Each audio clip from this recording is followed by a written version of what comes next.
Thank you so much for doing this for FERNTV. Thank you. First of all, can you please explain what inspired you to attack this subject, of course, for your film, Click Trap? So the Click Trap is a film about the dark side of the digital advertising system.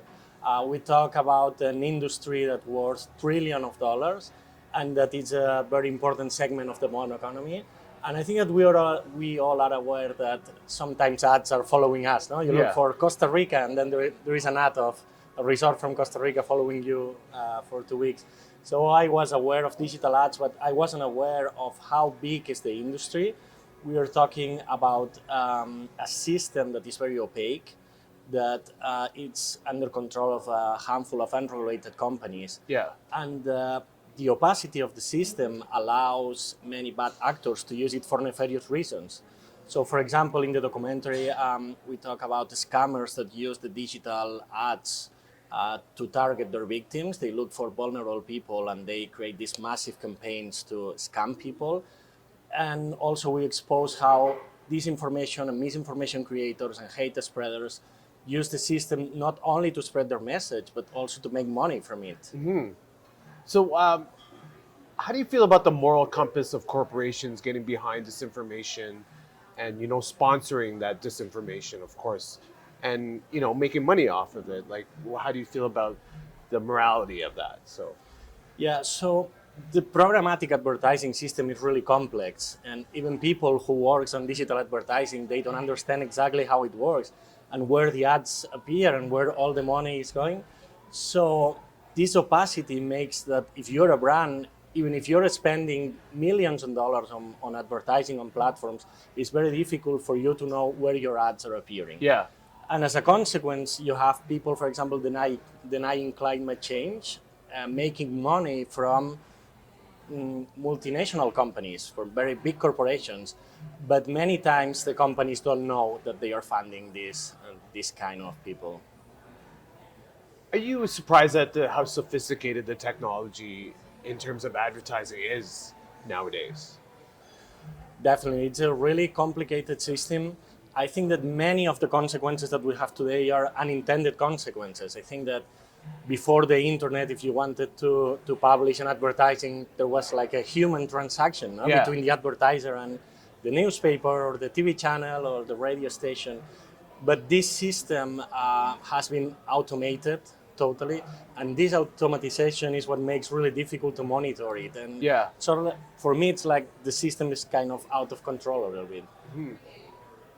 Well, also, what are your thoughts on, you actually have a lot of people talking on this subject in your film. How did you select those people? And I'm pretty sure there was people who didn't want to talk about the subject, of course.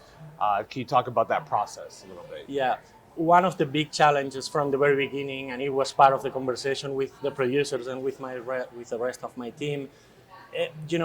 It's a dry subject. I mean, Yeah. digital advertising. It's Yeah. not something that many people will want to see. So we didn't want to make a movie about the internet. We didn't want to make a film about technology only for techie people. Yeah. We wanted to find subjects that could explain stories that the audience could relate to, and that was really important for me because the things that happens on the internet doesn't stay there. No, they have consequences on the real life, and we see it, for example, in the case of disinformation. I think that we all know by now that disinformation, misinformation, hate speech, polarizing content, it spreads faster Right. on platforms than on the real life. But what I didn't know is that there was an economic incentive to create disinformation or to create polarizing content. And this is very worrying, especially in democracies that maybe they are not so well consolidated. Having an incentive to create disinformation can have devastating consequences.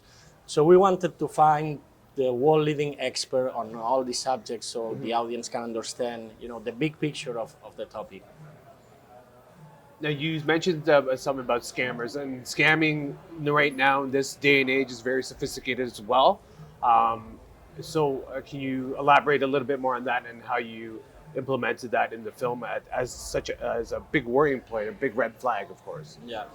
So actually, the seed of this film is I was working on another project about one of the most wanted cyber criminals from Europe's history. And at some point, I interviewed some agents from the cybercrime police unit. Yeah. And they told me that this scammer spent huge amount of money on Google ads, on digital advertising. And I was puzzled. So why would a scammer pay Google, to advertise? Yeah. Huh? And it turned out that it wasn't an isolated case, and they told me that actually digital ads are a really commonly used tool for by cyber criminals. Yeah. In order to target their victims, they create these massive campaigns. They find the more vulnerable people, and it's getting an epidemic proportions. I mean, we all see. I'm sure that you probably have seen them. Scam ads about I don't know bitcoins or whatever, and probably many people think, okay, who clicks on that? But actually, you're sending this to millions of people. There are people, maybe elderly people, who they don't have some that much digital experience or that much digital literacy, and they are vulnerable to a situation. And we spoke with many victims.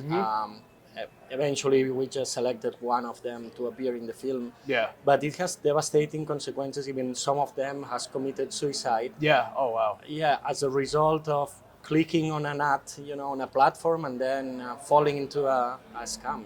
Yeah. Yeah. What do you want your audience to take home with them when they watch Click Drive? I am not a technology hater. I don't think that we have to delete all the platforms and to go back to the era before the internet or anything like that. But I think that the system is built in a way now that it allows the bad actors to use it in a way that it shouldn't be. Yeah.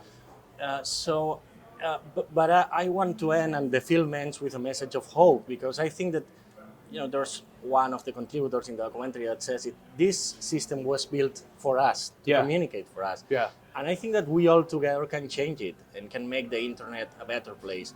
And by we, I mean the users, the advertisers, and of course the platform and the legislators. I think that regulation can have a very important role in this. And I would like to say also that the so-called legitimate media or traditional media has a really important role in the disinformation crisis. Yeah. I think that they shouldn't be afraid of saying, hey, we're not publishing this yet because we don't know if this is information or not. Because knowing if something is true or not, it takes time. It takes resources. You have to send the journalists, maybe you have to speak to eyewitnesses. You have to verify if a video or a picture is true or not. And they shouldn't be carried away by the immediacy sold by the platforms, because they don't exercise that kind of control. They put everything there, and it's up to the user to distinguish if something is disinformation or not. Which is very difficult sometimes for a lot of people, of course. So how does it feel to be here at Hot Docs with your film? Yeah, we're super happy to have the world premiere here in Hot Docs and to be among these so many talented filmmakers. So you're really happy. Today we have the world premiere here. Nice. And I can't wait for the audience to see the result. Yeah. Peter, thank you so much for your time, for doing this for FERNTV, and congratulations on your premiere here at the Hot Docs, and good luck with your film. Thank you for having me. Thank you.